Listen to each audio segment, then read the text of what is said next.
Podcast Bancada Azulina. Salve, salve, torcida azulina! Meu nome é Mike Gabriel e sejam bem-vindos a mais um Bancada Azulina, Bancada Azulina de número 63, depois de alguns bancadas retrô, com o futebol voltando aos poucos, a gente também vai voltando a ter notícias do Confiança, algo a repercutir, a analisar, jogadores chegando, treino voltando, enfim, temos muito assunto aí para falar dessa nova vida que estamos vivendo aí em meio à pandemia do coronavírus. E para falar sobre tudo isso, eu tenho aqui comigo Júlio Marcel. E aí, Júlio, como é que você tá, meu camarada? Como é que tá essa sua quarentena? Boa noite, galera do Bancada. Boa noite, Mike. A gente tá vivendo dias difíceis, dias diferentes, né? A gente, nessa pandemia aí, mas aos pouquinhos as coisas vão, né? Mesmo que devagar vão voltando e voltando também as notícias do nosso Dragão, né? Graças a Deus tudo bem, tudo na paz, né? E feliz de poder estar aqui com vocês participando de mais um Bancada. Também aqui comigo, Fernando Santana. E aí, Fernando, como é que você tá, meu camarada? Como é que tá o coronavírus aí em Goiás? Salve minha bancada, salve minha galera. Rapaz, saudade de falar isso, hein? Certo isso, assim, o coronavírus por aqui tá do mesmo jeito até de Aracaju, né? A população é um pouco maior, mas o governador aqui é bastante preocupado com essa parte de saúde. Ele é médico, né? Ele bateu de frente até com o Bolsonaro em algumas situações. É a população que não tá respeitando tanto. Agora começou a sinalizar, né, para essa volta de futebol, que é um dos temas do nosso Bancada hoje. E é algo que eu acho que todos nós aqui concordamos ser extremamente precipitado, mas isso é assunto para a gente comentar durante o podcast. Mas por aqui tudo certo. Fechando a bancada de hoje, Lucas Matheus. E aí, Lucas? Como é que você tá, meu amigo? Como é que tá a vida aí nessa pandemia? Você que ainda é estudante, então tá muito afastado.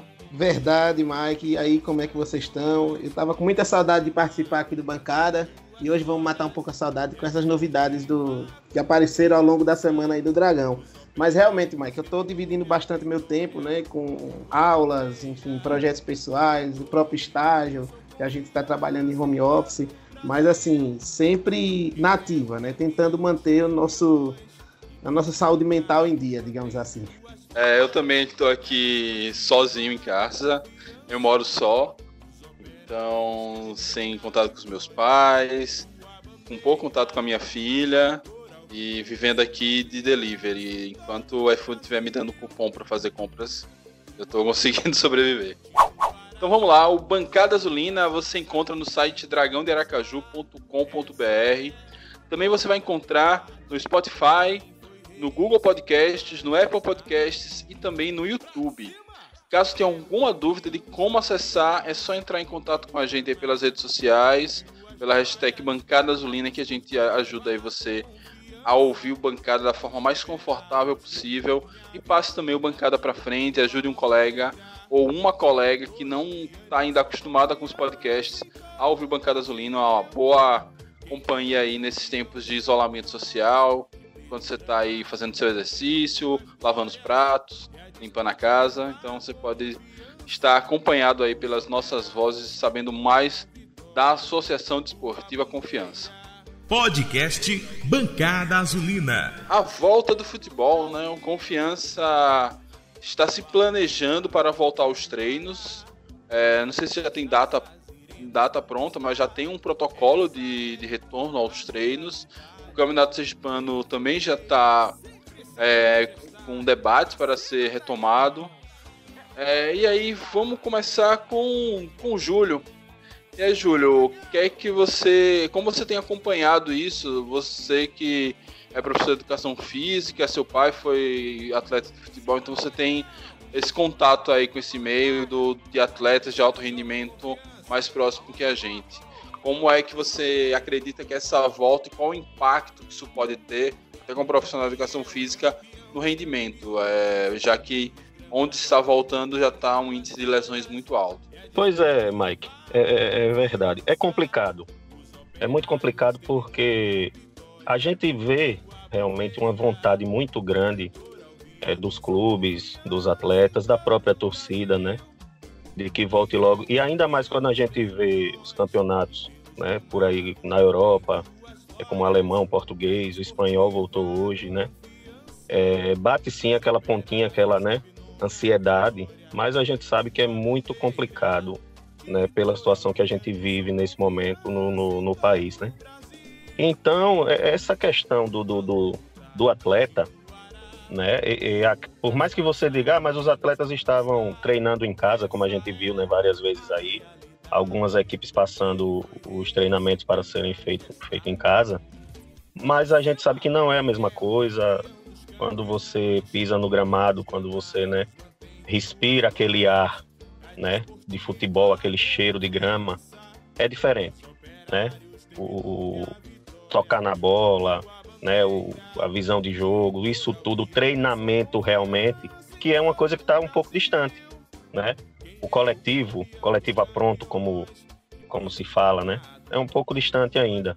O que a gente vai ter de momento nessa volta, né? Como o Confiança agora já lançou um protocolo, alguns jogadores já em Aracaju, né? Os que não são daqui já estão em Aracaju porque já estão próximos da volta.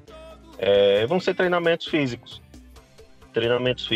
basicamente, e pouco de com bola, aquela coisa ali, então não é a mesma coisa. Isso vai acarretar no início, né, nessa volta aí, em jogos tecnicamente abaixo, né? A gente vai ver muito isso, a gente vai ver muito erro, a gente vai ver muita lesão, né? Porque o atleta, a gente estava no início da temporada, né? E os atletas estavam naquela crescente, né? Do seu potencial físico e técnico, né? E aí vem essa parada, volta tudo pro zero, né? Vocês imaginem um jogador que teve uma lesão séria, teve que parar e agora está voltando aos poucos. Então é mais ou menos isso. Então eu vejo, no geral, a volta do futebol um pouco complicada nesse momento aqui no Brasil, né? Falam-se em datas, mês, né? Mas realmente ninguém sabe, né? E eu acho que tem que ter muita cautela, né? Tem que pensar direitinho para voltar com toda a segurança, ver o que as autoridades, né? Quem entende do assunto tem a falar, né? Para que possa voltar realmente dando segurança para todos os atletas, comissão técnica, arbitragem, todas as pessoas, né, envolvidas no evento futebol, né? É isso que a gente espera. Por mais que a gente esteja ansioso, eu acho que o momento é de cautela, né? Mas já foi dado um passo aí, né? Pelo menos quando a gente vê o Confiança contratando, voltando os treinos aos poucos, a gente já vê uma esperança, né, de que as coisas estão melhorando. Vamos aguardar, vamos ver o que é que vai acontecer aí e a gente fica ansioso esperando pela volta do futebol. Beleza, meu amigo. De fato, você falou da volta do Campeonato Português, por exemplo. Ontem eu assisti o jogo da nossa filial portuguesa lá do Porto e, de fato, assim, o jogo em determinado momento foi um sonífero, porque os atletas estavam claramente fora de ritmo de jogo, era um jogo feio. Não era aquele jogo ligeiro que os padrões europeus têm, era um jogo que parecia jogo aqui do Brasil. Muito toquinho de lado, pouca verticalização. Os caras, eles estão claramente ou se poupando ou não estão no ritmo 100%. Fernando Santana, antes da gente falar dos dados e do coronavírus em Sergipe, vamos falar do protocolo que o Confiança disponibilizou da volta aos treinos, né? O que é que você lendo o documento, o que é que você acha? O que é que você vê ali que é de interessante ou, enfim, de diferente em relação ao que se tem discutido aí para outros clubes? Então, eu tive acesso ao documento hoje, inclusive eu vou até postar lá na página, no Dragão Gaiato, deixar lá nos destaques do perfil, para quem quiser poder olhar também. Mas primeiro agradecer ao presidente pela colaboração, sempre se manteve muito acessível, né? Quando a gente quer tirar algum tipo de dúvida.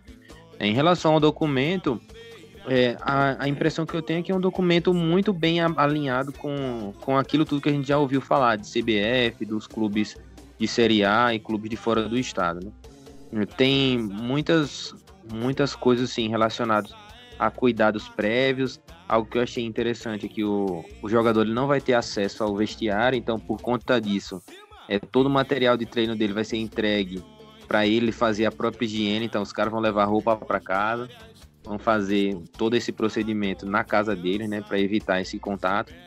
A parte de alimentação também vai ser entregue o kit, então não vai ter aglomeração. E também aí como medida inicial é aquela coisa, o cara vai ser testado 48 horas antes de retorno ao primeiro treino, então vai fazer o teste.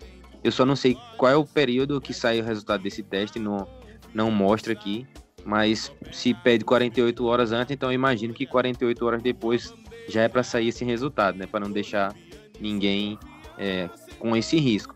E aí vai medir temperatura sempre, não só dos jogadores, como comissão técnica, funcionário do clube, né? Todo mundo que for entrar no Sabino. E aí vai fazer essa medição de temperatura. A partir do momento que o cara deu essa medição superior a 37,5, já vai para orientação do médico decidir qual vai ser o procedimento com o cara. Na maioria dos casos, aqui não diz nada, mas deve-se entender aqui que o cara deve voltar para casa e começar o clube a acompanhar ele da casa dele, né? E aí, a partir do momento que o cara tá dentro do clube, são aquelas coisas que a gente já ouviu falar, né? Atividades em grupos reduzidos, ele não vai poder dividir nenhum aparelho de academia, vai ser todo... O cara vai fazer sozinho o exercício e ele começa e ele limpa, depois quando ele terminar ele limpa, ele mesmo faz a limpeza do aparelho. Então tem algumas coisas assim que tá bem amarradinho o protocolo. E aí tem uma outra coisa lá no final, já que o cara, todo dia ele vai preencher um questionário falando como é que tá os sintomas, né? E aí esse questionário dá uma pontuação final, que ele, a partir dessa pontuação, o médico analisa se ele vai continuar as atividades ou não. De resto, eu não sei aqui só como é que o clube vai tomar algumas decisões, porque uma indicação no protocolo é que o jogador vai de carro sozinho para o treino. E aí a gente tem que pensar que também não só os jogadores, mas também tem funcionários que pode ser que não tenha carro. Não sei como é que vai fazer essa situação. Mas parece ser um protocolo muito bem feito, bem amarradinho diante das situações, né?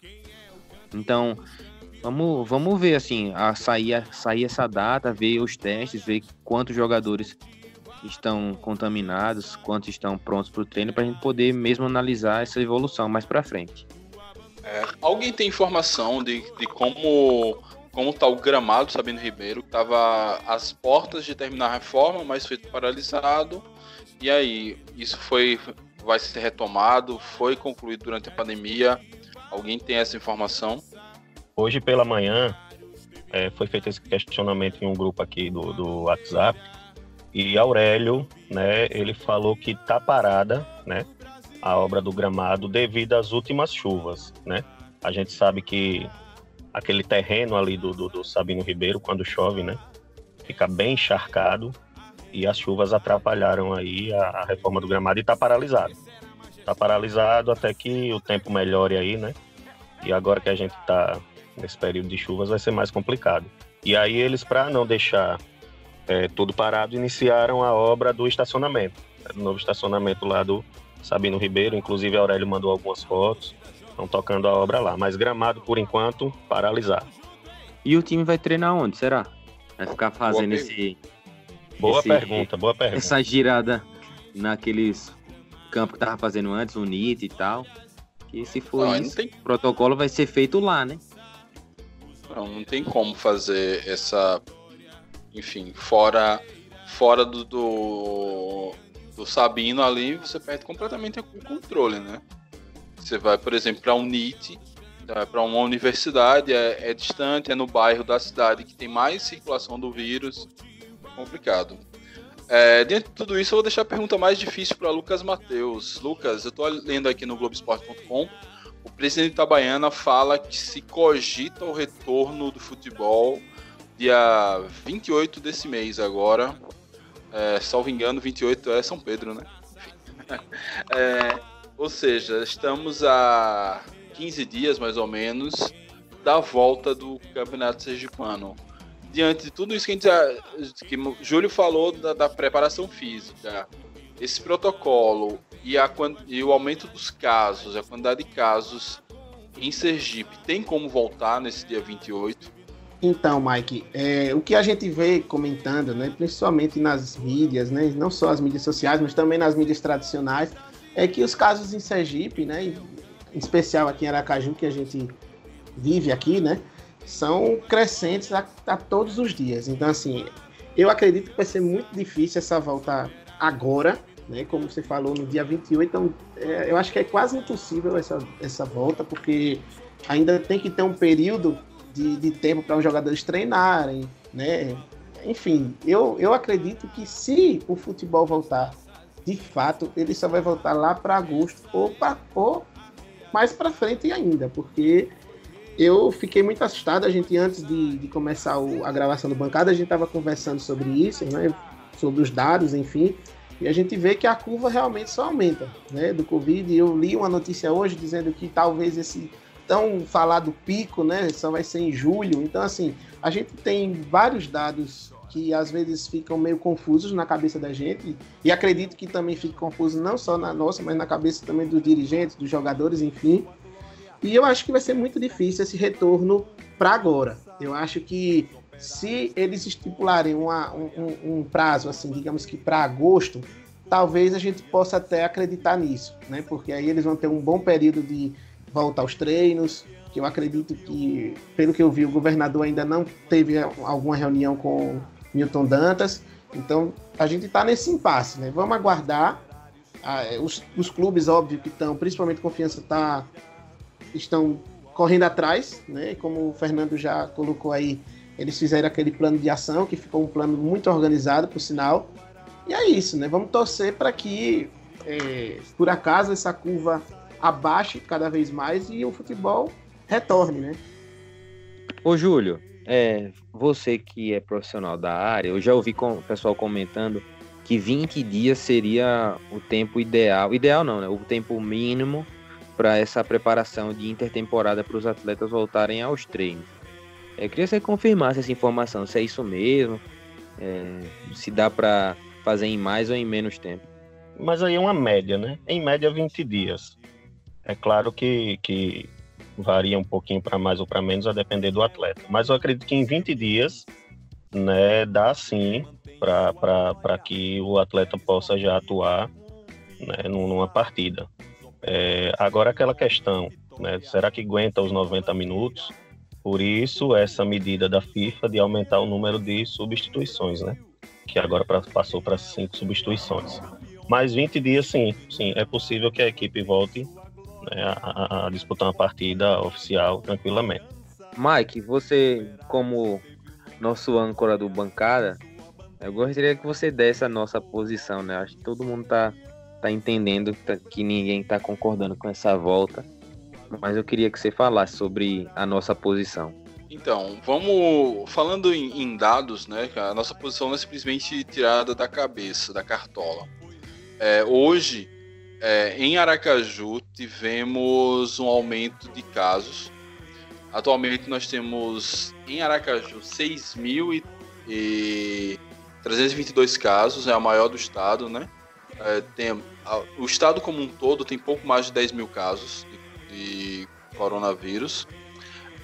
Temos 75% das UTIs públicas, 76% das UTIs públicas ocupadas. Só que se você for olhar o destrinchamento que o governo traz no site todoscontrocorona.net.br, os hospitais de maior porte já estão com as taxas acima de 80%, usa inclusive o hospital público maior e mais equipado, com maior número de leitos de UTI, com 100% de ocupação. A UTI dos hospitais privados, por exemplo, que a gente imagina que seria utilizada pelo Confiança, que é patrocinado inclusive por um hospital, estão em 100% de ocupação, né? 105 para ser mais exato, ou seja, eles já estão usando leitos de contingenciamento para ter essa taxa de ocupação maior. Os leitos de enfermaria até que estão bem organizados, né? No caso a taxa de ocupação pública é de 56%, a privada 74%. Lembrando que, segundo a OMS, acima de 70% é um é um indicador muito perigoso. Se a gente olhar nesse mesmo site, Todos contra o Corona, a curva de crescimento de casos ela é alta, ela se mantém íngreme, subindo dia após dia. A curva de mortes ela tem variado um pouco, mas desde maio ela oscila, mas sempre chegando em picos cada vez maiores. Diante de tudo isso, não tem como voltar ao futebol agora, pelo bem dos atletas, pelo bem principalmente dos atletas. Não há segurança que a gente consiga fazer, por mais protocolos que sejam feitos. Mas uma coisa é você fazer o protocolo dentro do Sabino Ribeiro, mas o Sabino não tem nem lugar para treinar. E você imagina, se o Confiança, que tem mais recursos, que tem mais estruturas, ainda que não seja essa estrutura toda, tem essas dificuldades, você imagina como vai ser o Sergipe, por exemplo, que em um ato que é elogiável, cedeu seu estádio e que é local de treinamento para a montagem do hospital de campanha, dispensou todos os jogadores porque ele não tinha como arcar com as questões financeiras. Como o Sergipe vai voltar aos treinos? Como o Frei Paulistano, que não deve ter essa estrutura toda de testagem, isolamento e tal, como volta aos treinos? E o Itabaiana talvez seja o time aí próximo da estrutura que o Confiança tem. Então, diante de tudo isso, voltar ao futebol de forma assodada, principalmente para encerrar um campeonato estadual, que, assim, ainda que tenha a questão das vagas na Copa do Brasil, Copa do Nordeste, mas não vale tanto, nada vale mais que a saúde dos jogadores. Acho que a própria CBF está planejando voltar em agosto os campeonatos brasileiros da Série A e B, mas não tem nada definido ainda, tá tudo ainda muito em suspenso. Então, eu creio que fazer uma volta do futebol sem a gente ter perspectiva da volta do futebol nacional, sem ter perspectiva da volta da Copa do Nordeste, que ainda não foi encerrada. Inclusive, a gente pode chegar a fases posteriores, né? A gente tem um jogo faltando contra o Sport, que supostamente seria no Recife, para depois quartas de final, semifinal e final. Então, a gente está com o pezinho nas quartas de final da Copa do Nordeste. Então, sem esses calendários de volta da Copa do Nordeste, de volta da Série B para o caso do Confiança, Série D para casos de Itabaiana e Frei Paulistano, e ainda mais com tudo isso que está acontecendo contra o Sergipe, voltar ao estadual hoje só para cumprir, porque tem que ter o dado, é uma insanidade, é uma crueldade com os jogadores, é uma sacanagem com o Sergipe. E aí a gente tira todo o clubismo de lado com tudo isso, porque os caras foram justos com seus atletas, já que não tinham como pagar, dispensaram para eles conseguirem outras formas de renda, voltar para suas casas, cedeu o estádio e local de treinamento para a prefeitura montar o hospital de campanha. Então, voltar o futebol, os caras agora, é impossível, pô. Dizer que os caras vão voltar provavelmente com um time sub-20, vão perder as 5 partidas que vão disputar e não vão ter a mínima chance de disputar o campeonato, sendo que a gente pode jogar esse campeonato sergipano mais pra frente, lá no final do ano, em Canga, junto com a versão de 2021, até porque eu não sei nem se vai ter Série B, como é que vai ser esse campeonato de 2021. Dá um jeito de fazer isso com um pouco mais de tranquilidade, deixa de divulgar o calendário da Série B, da Série D, para ver se nesse calendário tem como arrumar brechas. Lembrando que a Série B ela costuma ter jogos mais espaçados, então para cumprir 5 jogos do Campeonato Sergipano não seria nenhum sacrifício sobre-humano do Confiança de fazer esses jogos. A Série D é a mesma coisa, eles não têm, ainda que tenha aumentado agora, mas eles vão fazer 14 jogos apenas. Então é possível você voltar a esse futebol, esse Campeonato Sergipano mais para frente. O que não é possível hoje, no meio da curva de crescimento, é penalizar jogadores e funcionários do clube e penalizar um clube como um todo, que é o caso do Sergipe, por todos aqueles motivos que eu já falei anteriormente. Então a gente do Bancada aqui vê com muito maus olhos, é completamente contra a volta do futebol sergipano no meio dessa pandemia, no meio de tudo isso. O Campeonato Brasileiro a gente vai ver aí que a gente tem mais uns 2 meses de como a gente consegue enfim, como a gente consegue controlar a pandemia. Ainda que hoje a gente está falando em reabertura no meio dos recordes de casos de mortes.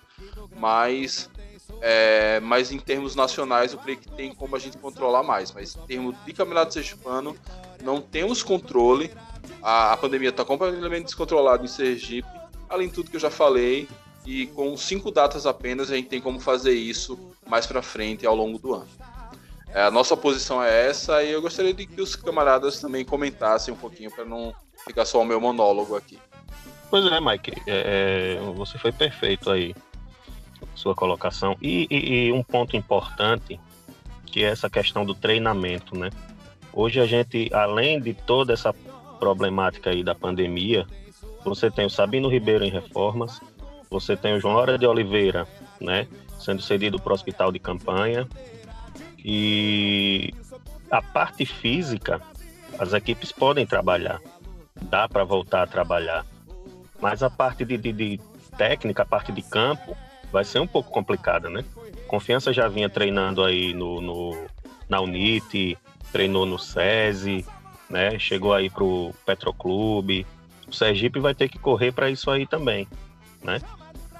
Apenas para terminar o campeonato estadual. Então, seria viável, né? Teve alguns campeonatos pelo mundo aí que encerraram, né? Deram por encerrado o campeonato.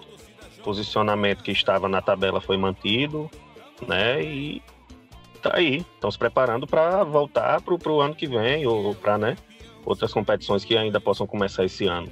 Então há uma pressão, né, para que se volte o campeonato sergipano, acho que todos os estaduais e o campeonato brasileiro, mas não há realmente condições.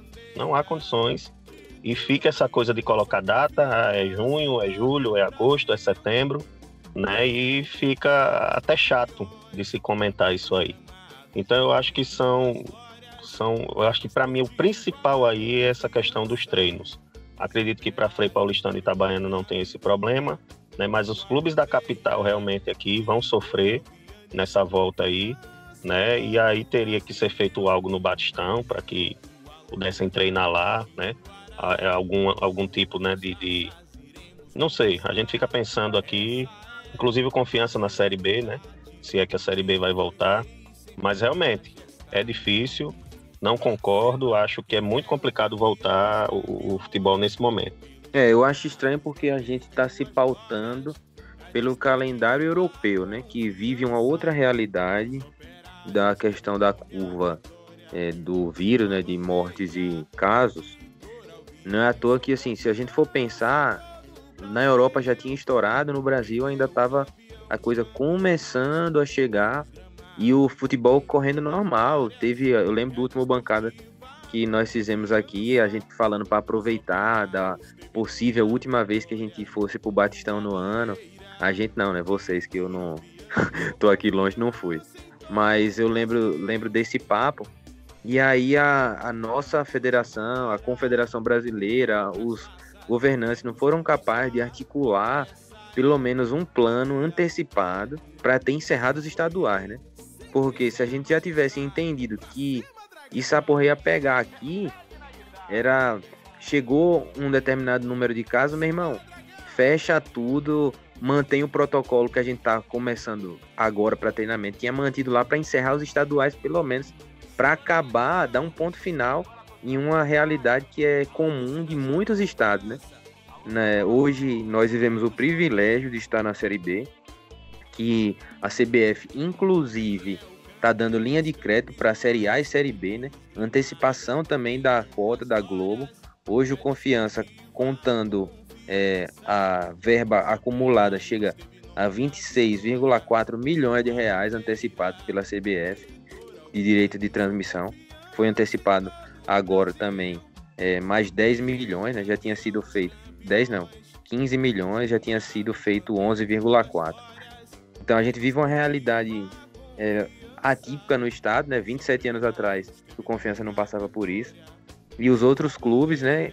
Pelo menos o estadual se encerrou para outros 4 clubes, né? Que ia ser pior ainda se a gente pensasse. Mas se for olhar para Rio Grande do Norte, se for olhar para Alagoas, outros estados que o estadual ainda tem tantos clubes envolvidos sem série, fica pior ainda.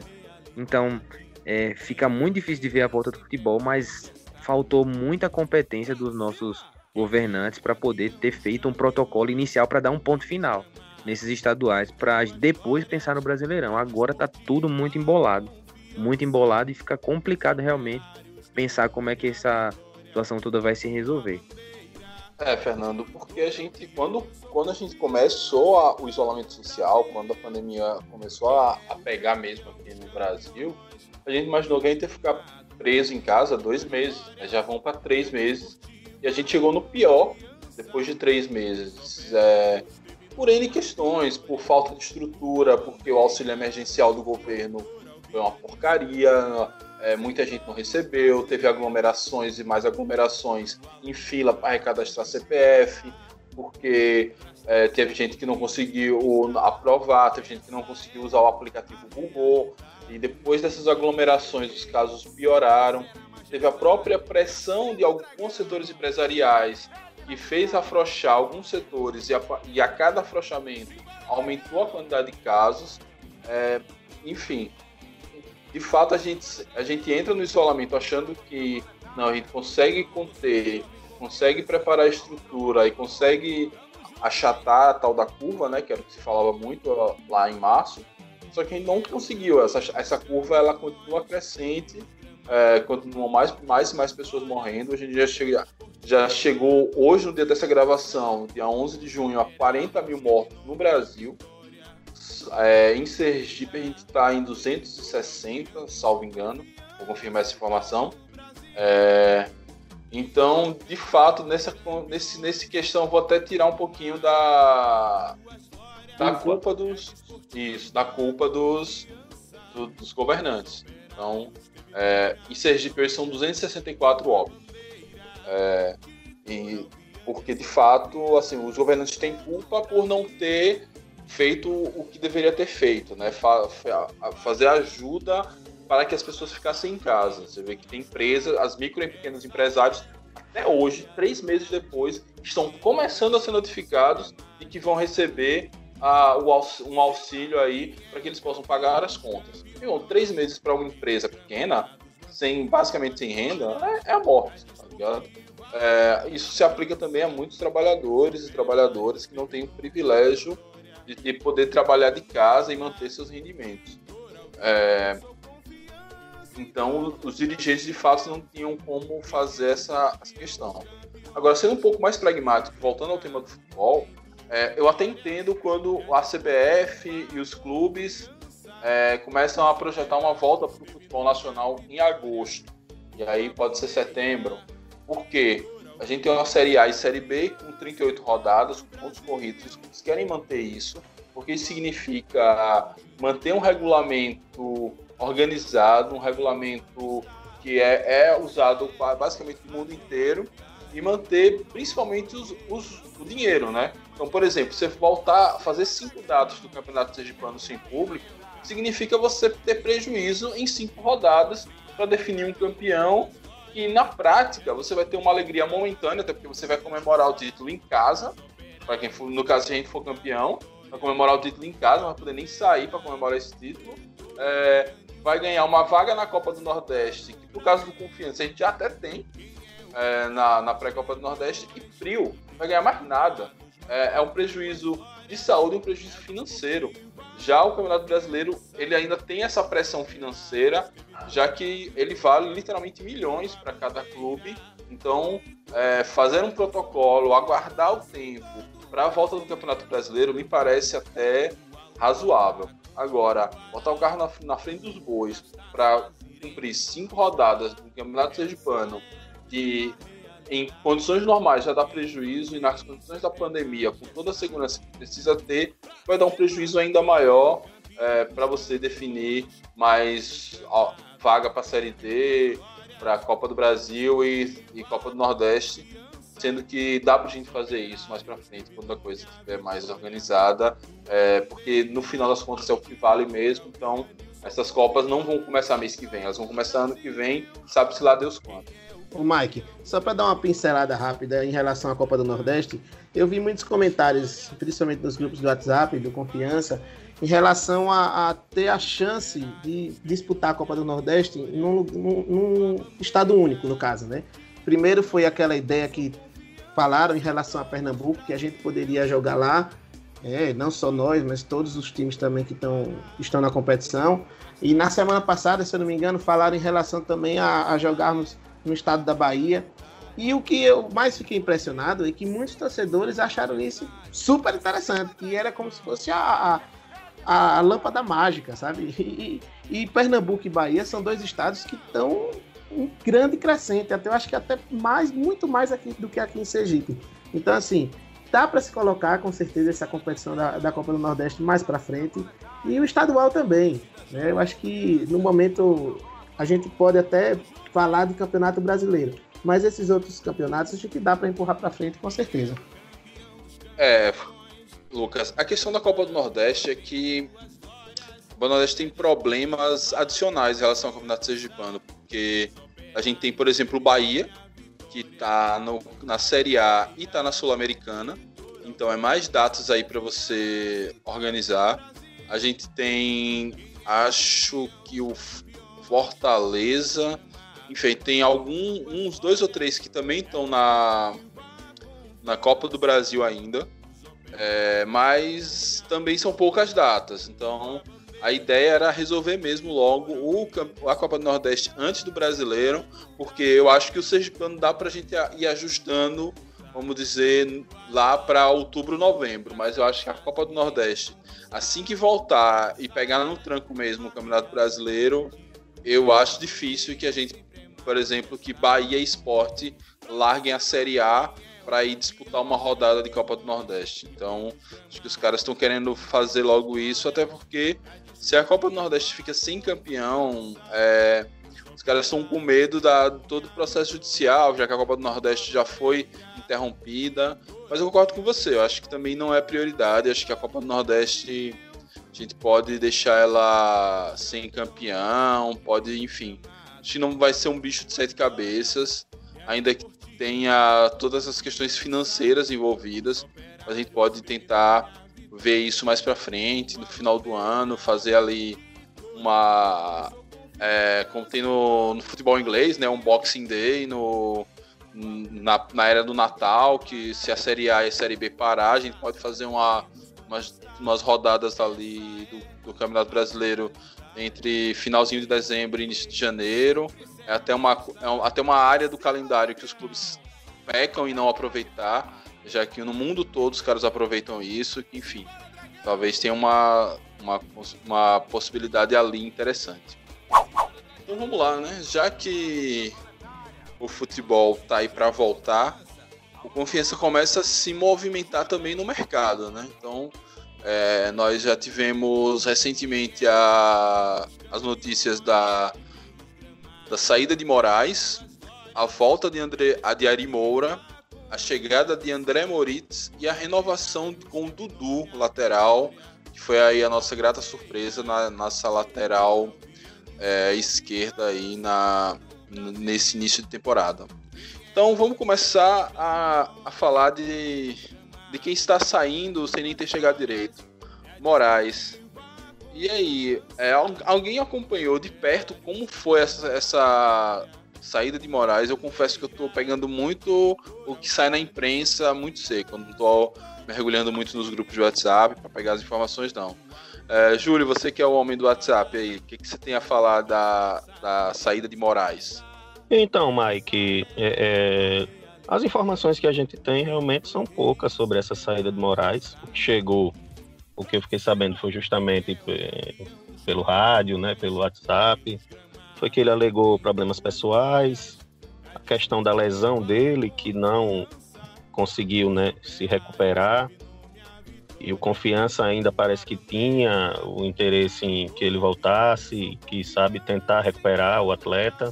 Eu não sei até que ponto foi benéfica para o Confiança essa contratação do Moraes, até hoje não entendi, né, porque tinha todos os indícios de que não daria certo, né, um jogador que estava parado há muito tempo, um jogador que já vinha com histórico, né, de lesões, veterano. Hoje essa palavra veterano, às vezes, não tanto pela idade, mas mais pelo histórico, né? Tem jogadores que conseguem jogar em alto nível mesmo com a idade avançada.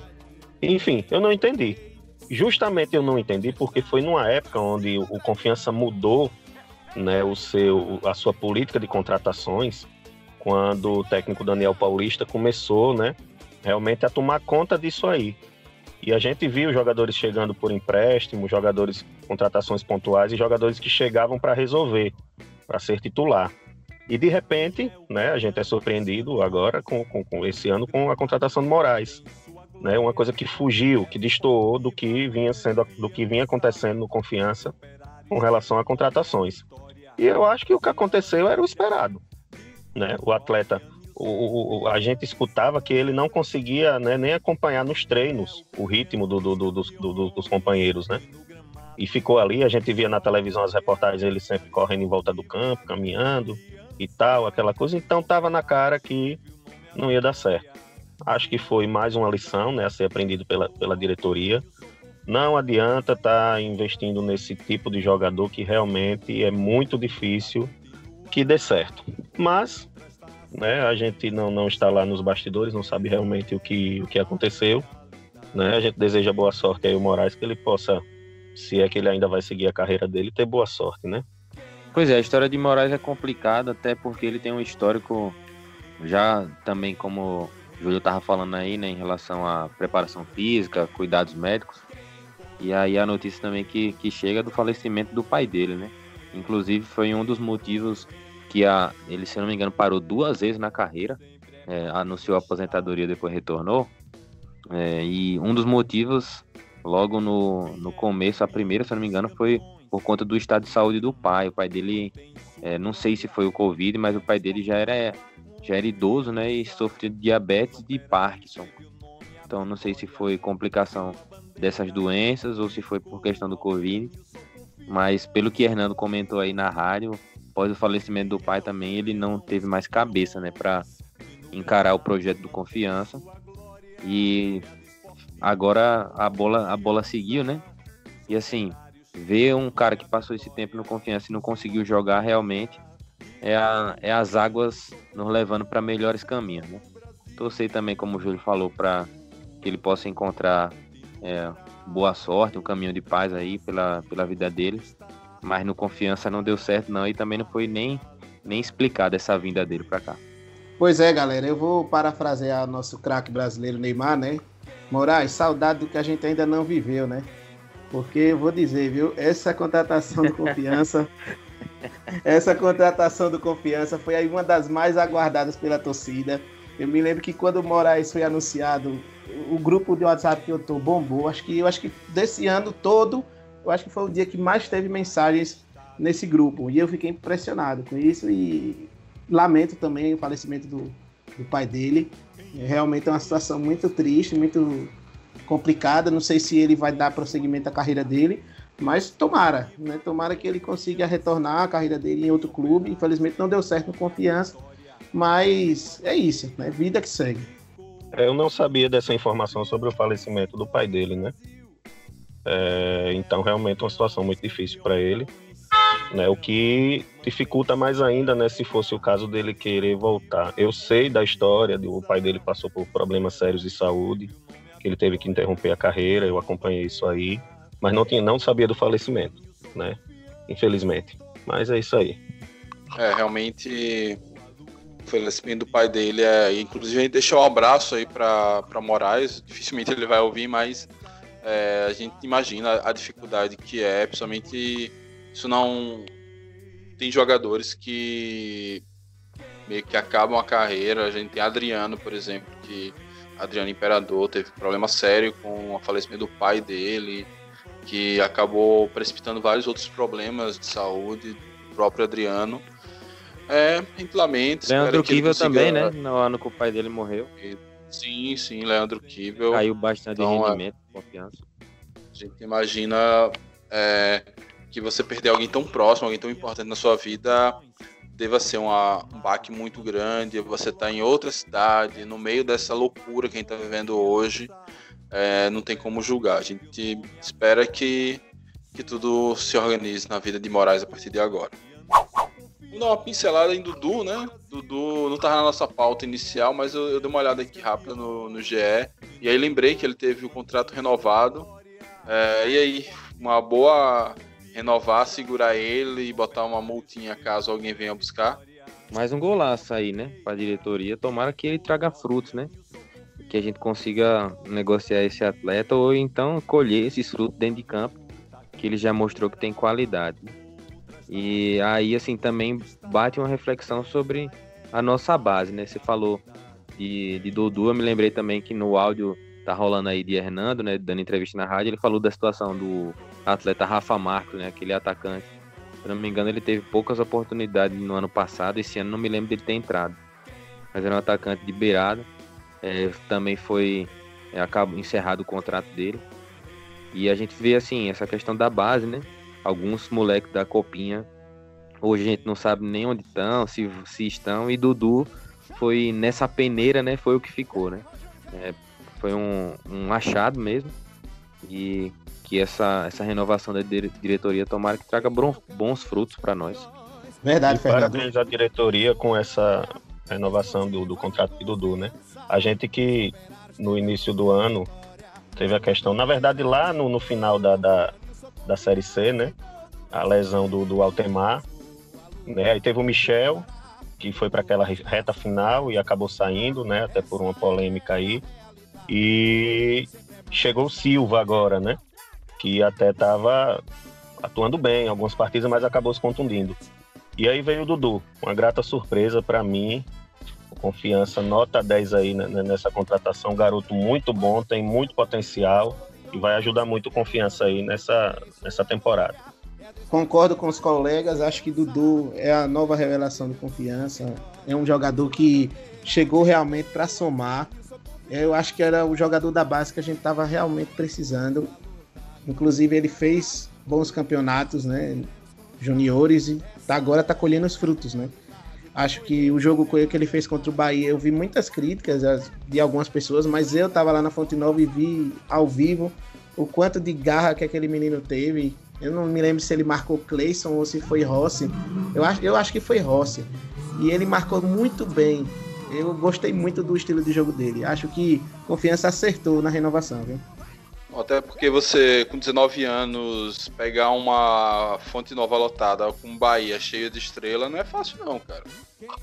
E eu achei que ele não tremeu. Teve jogador ali rodado no Confiança que tremeu naquele jogo e ele teve suas limitações ainda técnicas do próprio... Como é que eu posso dizer? Da própria falta de experiência, mas no geral ele foi muito bem. Não tem grandes problemas, não vi grandes problemas com ele não, né? Que é essa renovação, que ele renda bons frutos dentro de campo mesmo, consiga aí na Série B ganhar experiência e quem sabe aí ser um esteio aí na nossa lateral esquerda. Acho que Inclusive, Mike, é um ponto positivo também para Matheus Costa, né? Que carimbou a vaga, no caso de Dudu, nos últimos jogos, né? Porque Daniel Paulista gostava mais de utilizar Silva. Eu acho que Silva era um jogador que o Daniel gostava, era um jogador da confiança dele. E depois que Matheus Costa chegou, ele, de lá pra cá, acredito que depois daquele jogo do Dourense, eu não me lembro de Dudu ter ficado no banco algum jogo. Eu acho que ele jogou todos os jogos. Então é um ponto positivo aí também desse olhar clínico de Matheus Costa. Daniel Paulista, ele tem um problema de usar a base. Você vê que o ano passado, Rafa Marcos, acho que praticamente não entrou um jogo ou outro. Teve outro menino que nem tá mais no Confiança, acho que é Vander, também quase não entrou. Eu lembro de jogador da base que eu conheço a irmã dele, era um menino que tava fazendo chover nas categorias inferiores. Foi pro Bahia sem nem nunca ter entrado em campo pelo Confiança, era relacionado, mas nunca ia a campo. Tem aquele Christian que fez uma boa Copa São Paulo, Futebol Júnior, fez um golaço, já vinha se chamando a atenção na Copa do Nordeste Sub-20, quando ele conseguiu fazer gols contra o CRB, contra a Bahia, mas esse ano ele quase não teve chance. Então Daniel, em que pese toda o bom trabalho que ele fez, mas ele não conseguia utilizar bem a base. Vamos esperar aí que, me fugiu o nome dele, Matheus Costa, consiga fazer isso, ainda que a Série B seja o campeonato mais difícil, não é, para fazer tantos testes, ainda mais na nossa condição de lutar ali para não cair, mas é importante mesmo usar a base, principalmente em alguns jogos onde, enfim, vai entrando aos poucos, vai pegando cancha.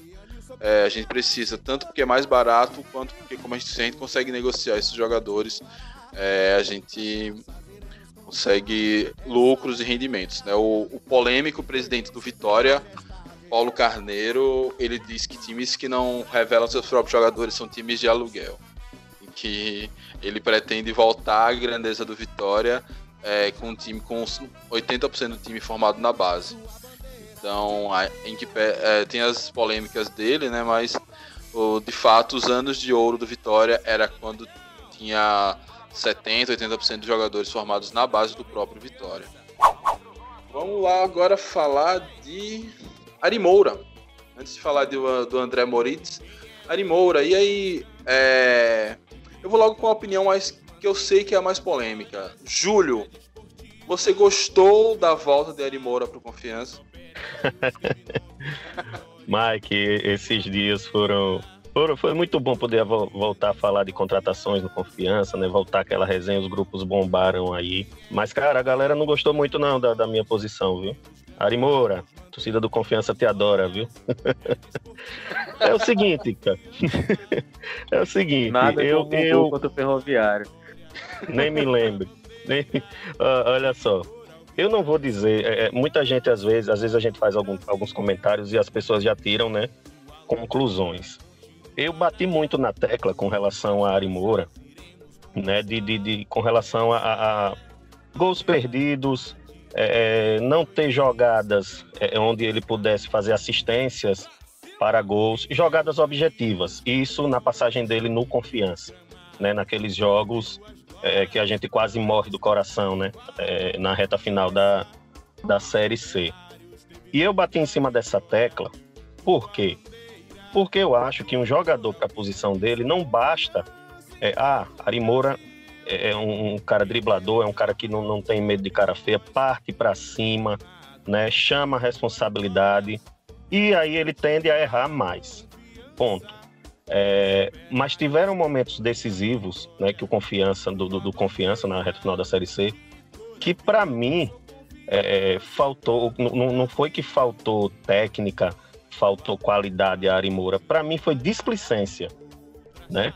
Alguns gols que ele perdeu e algumas jogadas que eu vi no estádio, algumas acompanhando pela TV, né, nos jogos fora, para mim foi displicência, e é isso que me incomoda no Ari Moura. Ele é um mau jogador? Não. O Confiança contratou errado? Não. Gostei da contratação. Ele é jovem, entendeu? Agora eu acho que precisa apertar um pouquinho, aí já é a comissão técnica, Matheus Costa, com essa questão, né? Teve um jogo aqui contra o Santa Cruz, né? Que foi 1-1. Pelo amor de Deus, Ari Moura teve pelo menos uns 3 lances que não sai da minha mente, né?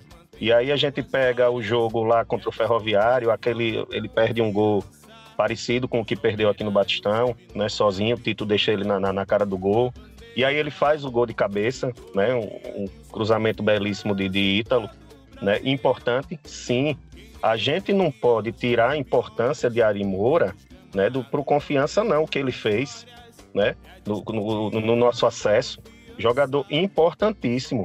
Mas a gente também não pode passar pano no que a gente vê de errado, né? Se vocês forem parar para prestar atenção, Ari Moura chega no Confiança, é titular absoluto com Daniel Paulista, acaba se machucando, né? E Daniel Paulista tira um coelho da cartola e coloca Marcelinho na posição dele, e a gente via Marcelinho fazendo o gol toda hora, Marcelinho dando passe para gol, Marcelinho cruzando, né? Ari Moura volta ao time, né? Marcelinho cai de produção, né? E aí a gente vê que criou a oportunidade, teve aquela... Mas precisa um pouco mais, precisa treinar a finalização, precisa na hora H ali levantar a cabeça porque tem um companheiro melhor colocado. É nesse ponto que eu tô falando. Eu não tô dizendo que o Confiança contratou mal, que Ari Moura é um mau jogador. Não é isso. mas acho que por ser jovem, pode ser melhorado ainda, né? E tem que focar nisso aí, né? Muita gente me criticou porque eu fui nesse ponto, muita gente foi contra, né? Mas a minha análise não é em cima da contratação. Gostei sim, que Ari Moura vai ajudar muito Confiança, agora eu espero que ele melhore nesses pontos. Não fica com raiva de mim não, viu, Ari? Tamo junto. Eu vou Fernando. me posicionar também, Mike. Porque assim, rapaz, quem não morreu junto com Ari naquele chute contra Santa Cruz, rapaz, não é torcedor do Confiança. Porque Ave Maria, meu irmão, era inexplicável aquilo. Todo mundo, eu lembro da galera morrendo de raiva quando ele pegava na bola. O cara vai lá e faz aquele gol contra o Ferroviária. E além de ter feito o gol, depois no jogo do acesso ele jogou bem. Foi um cara que fez diferença assim, na passagem dele pelo clube, né? Uma boa contratação, até porque parece que foi uma intenção própria dele, né? De ter voltado, ele saiu do Confiança, o empresário levou para o Brasil do Pelotas, ele jogou a reta final da Série B, aí ele foi para a Chape, estava lá na Chapecoense, mas parece que teve problema de salário, e ele veio emprestado, pediu para vir para o Confiança. Então, as coisas assim, quando o jogador quer vir para o clube, já é um bom sinal, né? A gente conhece a qualidade dele e os defeitos, sabe o que pode esperar, a raiva que a gente pode passar e a alegria que a gente pode ter. Júlio tava falando aí que ele era novo, rapaz, eu dei um Google aqui, o Caba tem 23 anos. Tá estragado, viu, Ari? Porque o bicho tem 23 anos, mas é uma cara de velho da porra.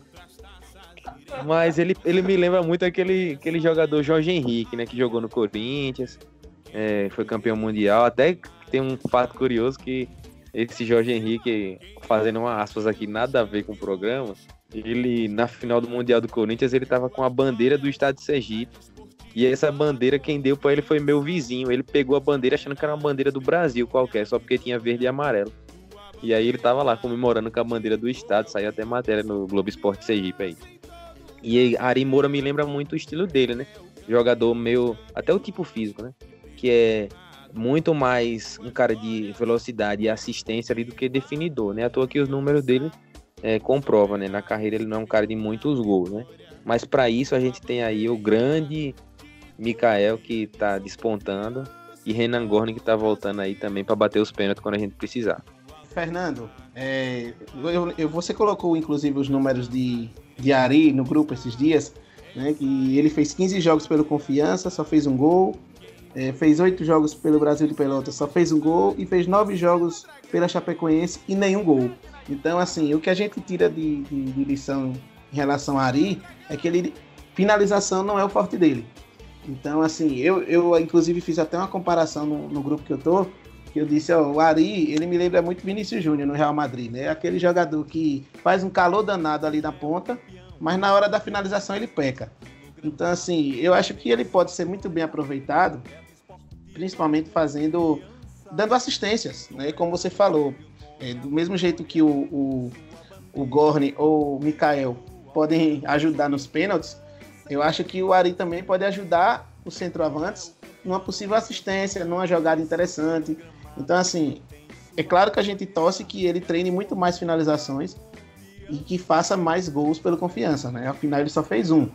Mas se ele também ajudar dando assistências e fazendo boas jogadas, eu, como torcedor, já me dou, talvez, satisfeito. Ele precisa soltar um pouco mais a bola. Eu senti, na reta final da Série D, da Série C, ele até fez isso. Então, por exemplo, essa coisa de soltar um pouco mais a bola foi o que mudou a vida de Ítalo, que no início ele prendia demais. Quando ele passa a soltar mais a bola, ele se torna um outro jogador, muito mais relevante, não é goleador. Então, se Ari Moura, como ele já vem aqui com identificação com o clube, não vai precisar se acostumar com a cidade nem com nada, já estava ativo, né? Estava jogando na Chape. Então, diante de tudo isso, a pouca idade, tudo que ele já fez, eu acho que eu entendo as ressalvas de Júlio, eu concordo inclusive com todas elas, mas acho que é uma boa contratação, diferente inclusive do André Moritz, que a gente já vai passar para ele, que não atuou ainda em 2020 e vem para aqui pelo Confiança, e o homem chegou em 24 horas o Confiança anunciou ele por meio de piadinha, mostrando lá, não sei o que lá, uma estação de esqui chamada de Moritz. Aí o pessoal associou que o Confiança estava entrando na piada do Nordeste, do inverno nordestino, que tem conotações políticas, e já arrumou uma briga política com os seguidores no Twitter.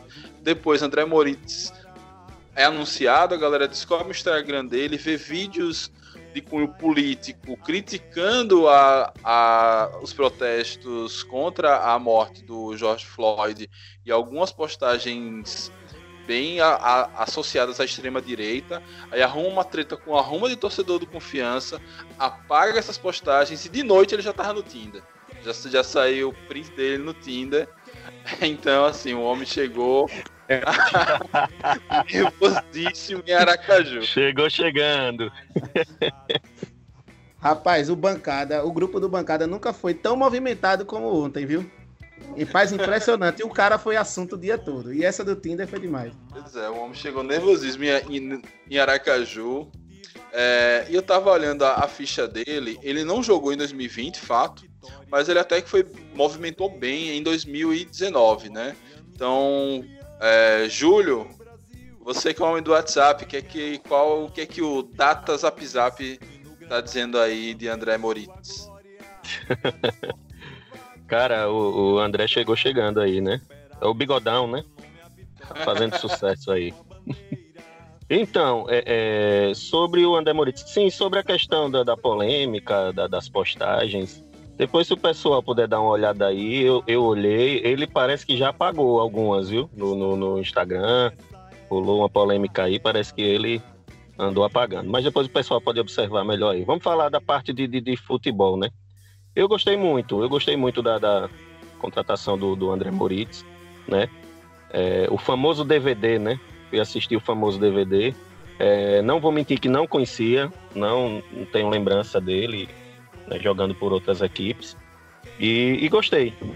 Um jogador, né, um porte físico muito bom, ele é muito alto, né, quase 1,90 de altura.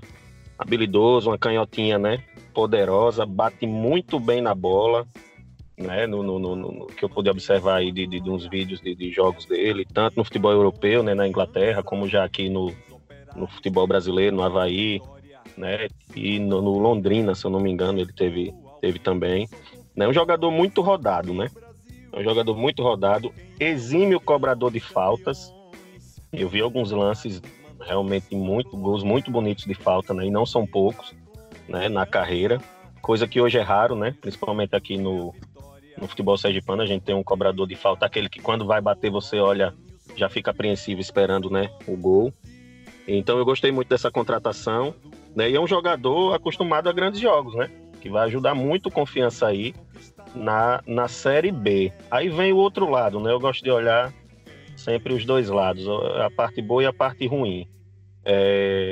Foi veiculado aí um colega da imprensa aí, eu não vou recordar agora qual foi, depois vocês podem ver aí qual foi a página, foi no Instagram, falando sobre ele. E o que parece que atrapalha um pouco é a parte física, né?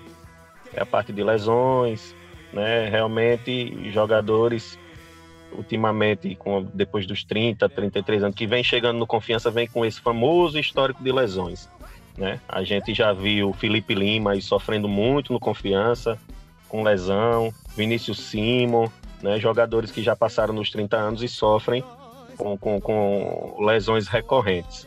Então eu acredito que se essa parte física dele estiver boa, se ele estiver em forma, né, e as lesões não atrapalharem, realmente vai dar um salto de qualidade muito grande ali no meio-campo do Confiança, se o Matheus Costa, né, conseguir encaixar ele aí no esquema, conseguir fazer com que ele jogue aí. E gostei, fiquei feliz com essa contratação. Vamos torcer para dar certo aí. Júlio, essa informação saiu no Instagram dos nossos colegas do Proletário News. Perfeito, isso mesmo, Proletário News. Me fugiu o nome aqui. Perfeito, abraço aí a galera do Proletário News. Ô Júlio, eu tô puxando aqui a capivara dele. Ele fez 29 jogos no ano passado. Em 2018 fez mais 30 e poucos jogos. Isso é uma média boa para um jogador. Então, assim, agora ele roda muito. Roda muito, muito mesmo entre times. Então, por exemplo, em 2019, ele começa no Avaí, vai para Londrina, até que não rodou tanto, mas ele chega no Avaí vindo da Turquia. Antes da Turquia ele estava na Tailândia, depois, antes da Tailândia estava na Índia, esteve na Coreia do Sul. Então, assim, não sei qual a informação dessa de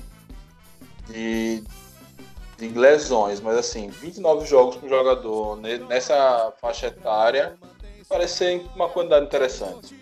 Ele deve se lesionar, mas não é aquela lesão que tira o cara meia temporada. Então, se souber administrar isso da parte fisiológica, eu creio, aí você pode até falar melhor do que eu creio que ele pode ser bastante útil mesmo dentro do time agora na Série B. Inclusive Série B que ele tem experiência, né? Jogou ano passado, subiu com o Avaí, e Série B também tem essa importância. A gente hoje tem um time que tem poucos jogadores com essa experiência de Série B, que é outro campeonato, é outro mundo que a gente ainda não sabe como é.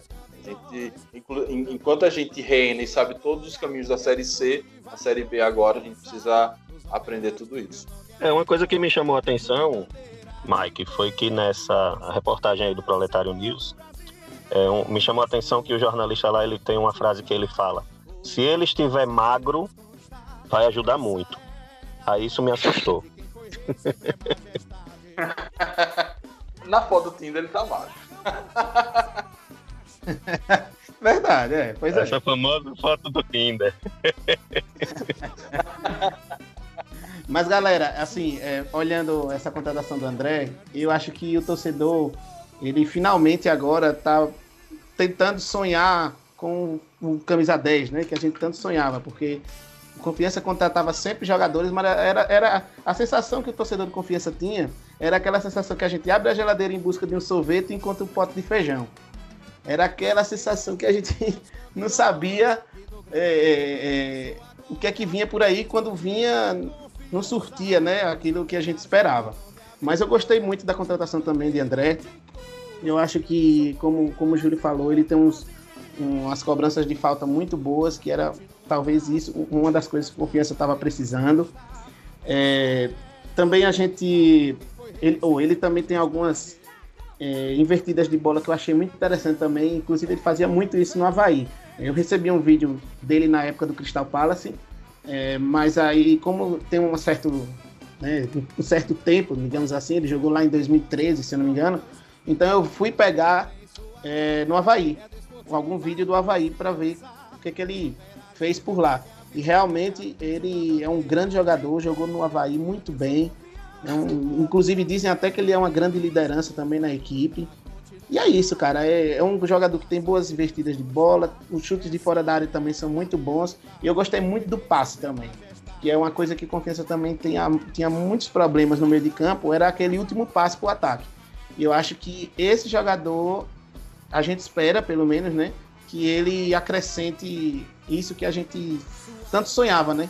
Que era um famoso meia canhoto que tinha aquele último passe interessante para o atacante ficar de cara pro gol. Observando aqui, realmente, rapidinho, Mike, realmente ele tem um grande número de partidas disputadas, né? Essa informação sobre lesão foi justamente nessa última postagem que eu vi, né? Do Proletário News. Mas acredito que, como você falou, não sejam lesões que ele fique muito tempo afastado, né? Às vezes um probleminha muscular, o cara passa ali uma partida, duas. Realmente ele tem uma regularidade muito boa aqui. Fernando Santana, e aí, o que é que você conseguiu ver de André Moritz? E depois eu tenho uma polêmicazinha pra gente falar. Eu fiz uma paródia no ano passado.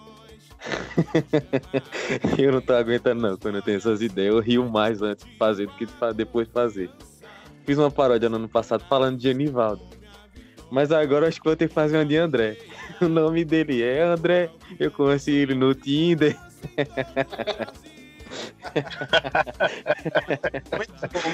Vai fazer sucesso. Vai ser. Se esse bicho fizer um gol, a gente tira essa onda aí. Vamos torcer pra ele fazer esse gol de falta, que seja que desde Raí, quando saiu do Confiança, a gente não tem um cobrador de falta pra gente chamar de nosso. E agora Saudades Lima. Fala aí. Não. E aí, assim, meia canhoto, né? Vem pra somar junto com o Vertinho. Não sei como é que ele vai se encaixar nesse meio de campo aí, se Everton vai se deslocar um pouco mais para lá, mais para cá, se vai fazer 3 meia, não sei. Isso é problema para Matheus, mas é problema bom pelo que a gente viu aí. Jogador rodado, né? E que se tiver condição de mostrar esse futebol que a gente viu pelo DVD em campo, pelo menos uma bola parada, ele vai conseguir carimbar pra gente. É justamente essa parte de escalação que eu queria falar com vocês, que, por exemplo, esse jogador, vamos dizer, esse meia clássico, Daniel conseguiu montar o time sem ele no 4-1-4-1, né? Você tinha ali Amaral na cabeça de área segurando tudo e botava 4 meias ali subindo. Então, que por vezes era Vila, Vertinho, Ítalo e Marcelinho, ou Ítalo e Eri Moura, e na frente Gorni ou Tito. Agora temos Mikael.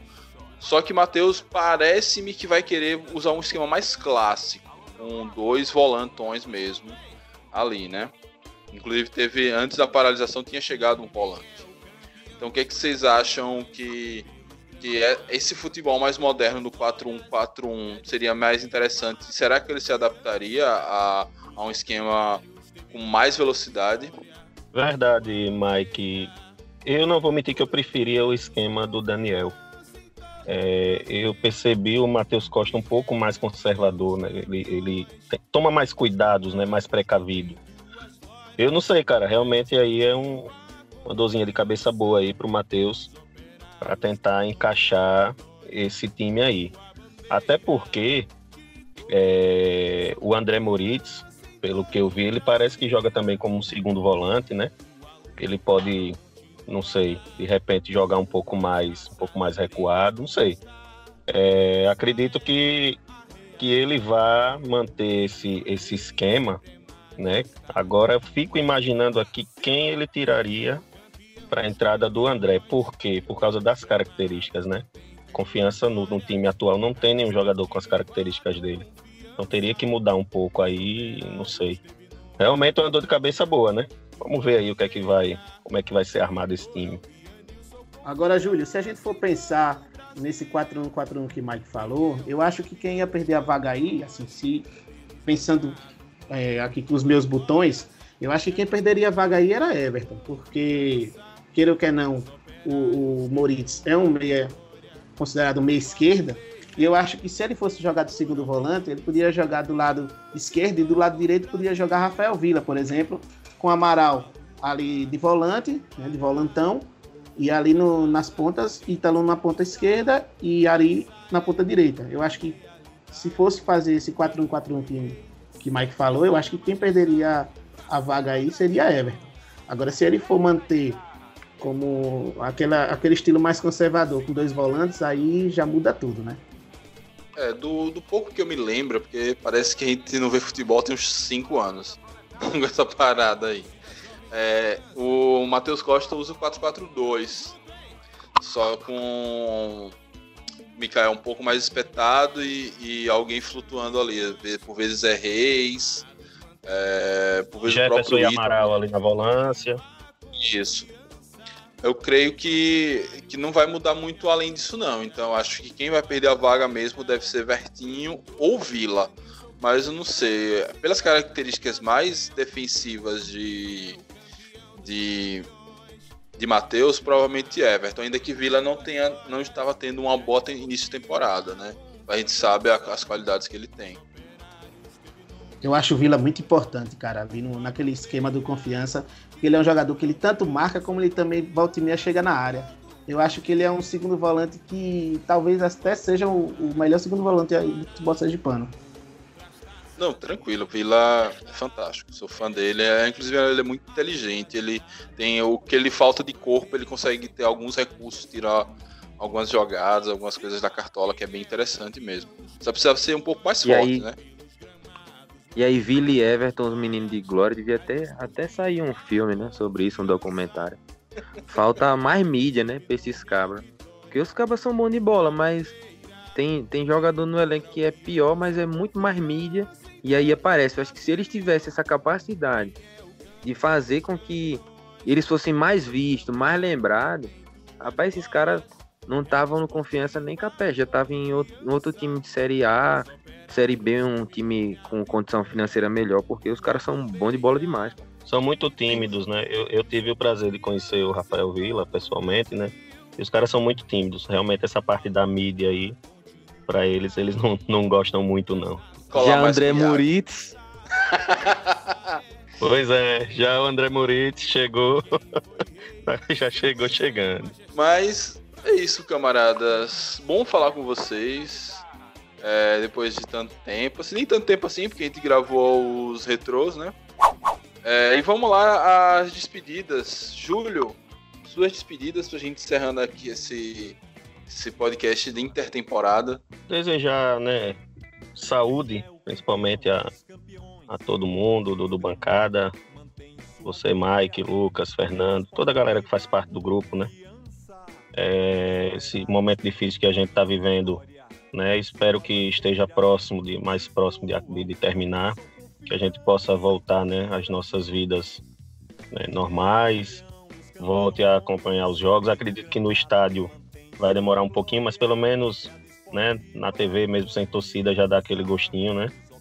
E agradecer por mais uma vez participar desse Bancada, é uma satisfação imensa participar, beleza? E tamo junto, e espero que as polêmicas aí não rendam tanto como rendeu nos grupos de WhatsApp, né? Abraço a todos. Valeu, meu amigo. Fernando Santana, e aí, camarada, suas despedidas? Mandar um abraço pra galera, inclusive aproveitar a presença de Júlio aqui para ele transmitir o nosso abraço à Nininha, né?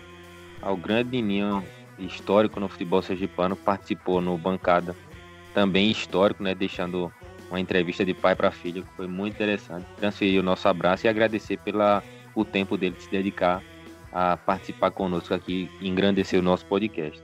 Dizer pra galera que se cuidem, fiquem em casa, tomem os cuidados que a OMS está passando aí, lava as mãos, álcool em gel, evite aglomerações e vamos firmes aí para conseguir vencer esse vírus, né? Como diz o site lá, todos contra o corona, né? Vamos botar essa ideia na mente aí, que com certeza quando a gente menos esperar isso tudo vai ter passado. E deixar o meu abraço a todo mundo que tá ouvindo aí, lembrar de compartilhar e curtir o podcast, interagir conosco aí nas redes sociais. Um abraço. Valeu, Fernando. Boa lembrança. De fato, o podcast com o Nininho foi histórico, foi fantástico. Eu particularmente me emocionei muito com a história do avô dele, uma história linda. Ele ali segurando a antena do raidinho para o avô ouvir o Confiança. Aquela parte foi fantástica, enfim. Mando nosso abraço aí para ele. E Lucas Matheus, e aí, meu camarada, suas despedidas? Então, galera, o programa de hoje foi muito bom. Um abraço aí. Na verdade, um abraço não, né? Vamos cumprimentar com os cotovelos aí. Mais um abraço para todo mundo que está em casa, ou que está no carro, ou então, sei lá, onde cada um estiver ouvindo. Que bom que o Bancada voltou. E voltou com tudo, um programa cheio de temas que a gente debateu aqui. E também quero parabenizar a Júlio aí, que foi também um guerreiro que fez aí esse programa com o Nininho. Foi sensacional. Eu mandei o programa pro meu pai na casa dele, ele se emocionou muito também, gostou, relembrou, a gente conversou por WhatsApp, então assim, foi muito bom passar para Júlio que essa troca não foi só entre ele e o pai dele, mas assim, foi entre eu e meu pai, e acredito que entre outras pessoas e os pais de outras pessoas também, que conseguiram reativar, né, todo esse tempo que foi bem gostoso por Confiança. Um abraço a todos. Galera, muito obrigado. Realmente foi uma experiência muito bacana essa entrevista que eu fiz com meu pai.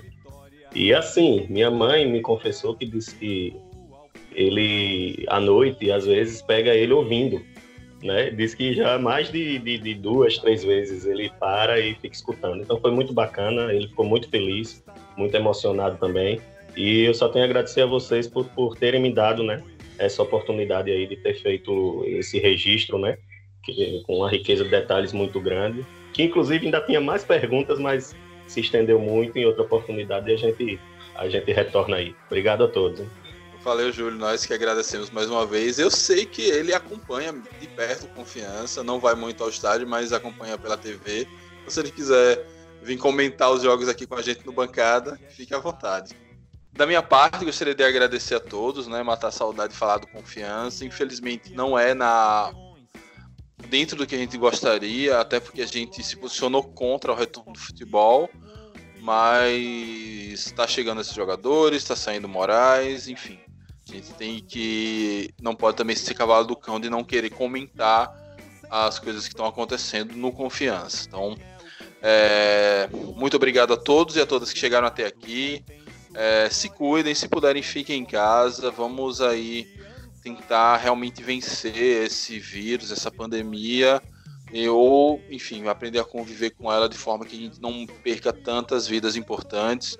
Eu perdi um parente já para a Covid-19 e eu sei como isso é duro, e 40 mil brasileiros já perderam a luta contra essa doença. Então que a gente honre essas memórias e consiga fazer de tudo para evitar que essa doença se alastre ainda mais. Muito obrigado a todos, saudações proletárias e fui!